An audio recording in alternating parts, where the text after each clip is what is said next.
शेतकऱ्यांच्या कर्जमाफी प्रकरणी आता बच्चू कडूंची प्रहार संघटना आक्रमक झाली आहे। बच्चू कडूंची प्रहार संघटना संपूर्ण महाराष्ट्रामध्ये सत्ताधारी आमदारांच्या घरासमोर आज रात्री 12 वाजता मशाल पेटवत आंदोलन करणार आहेत।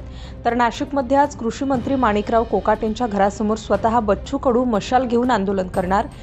दिवसा शेतकरी या सरकारला दिसत नाही म्हणून रात्री मशाल घेऊन आंदोलन करणार, तेव्हा तरी आम्हाला पहा। बच्चू कडू यांनी तिखट शब्दात सरकारवर टीका देखील केलेली आहे। तर शेतकऱ्यांचा कर्जमाफीवरून आता बच्चू कडू आक्रमक झाल्याचं पाहायला मिळतंय। बच्चू कडूंच्या प्रहार संघटनेच्या वतीने महाराष्ट्रात आंदोलनाची हाक देण्यात आलेली आहे। तर बच्चू कडू स्वतः कृषी मंत्री माणिकराव कोकाटे यांच्या नाशिकमधील निवासस्थानाच्या बाहेर आज रात्री 12 वाजता मशाल पेटवत आंदोलन करणार। तर त्यांचे कार्यकर्ते महाराष्ट्रातील सत्ताधारी पक्षांच्या आमदारांच्या घराबाहेर मशाल पेटवत आंदोलन करणार आहेत। आज पुऱ्या महाराष्ट्रभर शेतकरी आणि प्रहारचे कार्यकर्ते सत्ताधारी आमदारांसमोर टेंब लावून आंदोलन करणार। गळ्यात निळा दुपट्टा राहील आणि हातात भगवा झेंडा।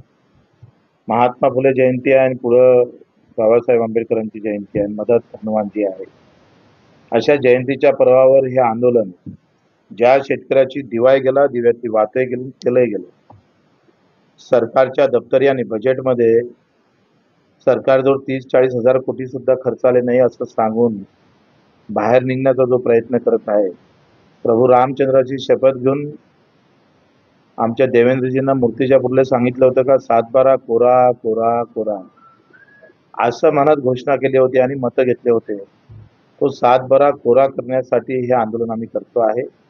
मी स्वतः आज माणिकराव कोकाटे जे कृषी मंत्री आहे, शेतकऱ्याचं नेतृत्व सरकारमध्ये कृषी मंत्री घेऊन जे करतं, त्यांच्या घरासमोर जाऊन आम्ही आंदोलन करतो आहे। दिवसा त्यांना शेतकरी दिसतच नाही, पण किमान हा रात्री आम्ही पाहतो हा कार्यकर्ता या शेतकऱ्याच्या व्यथा माणिकराव कोकाटेच्या घरासमोर जाऊन मी स्वतः आणि बाकी महाराष्ट्रात सगळीकडे आंदोलन होईल। सरकारनं जर हे मानलं नाही तर आंदोलन अधिक आम्ही पाहतोय धडाकेबाज समोर केलं जाईल। प्रत्येक 15 दिवसानं, 20 दिवसानं, महिन्याभरानं आंदोलनाची श्रृंखला चालू राहील। अधिक काही लोक जमा करता येईल का, अधिक काही नेत्यांना भेटता येईल का आणि ते नेते भेटून इतर संघटनेला घेऊन कसं समोर जाता येईल त्याचा आम्ही प्रयत्न करू। बावनकुळेंचं सरकारमध्ये काय चालतं काय नाही त्यांना माहीत नसतं। योग्य वेळ त्यांनी कधी कोणत्या ब्राह्मणाला विचारून सांगतात, ते लगेच सांगा 4-5 दिवसात। आम्हाला आंदोलन करण्याची काही हौस थोडी आहे, तुम्ही सांगा योग्य वेळची तारीख कोणती काय असतं ते। अशा भूलथापा देणं बंद करा आणि तुम्ही प्रभू रामचंद्राचे भक्त आहे, आदर्श राजाचे भक्त आहात, त्याची थोडी जाण ठेवली पाहिजे ना बावनकुळे साहेबांनी।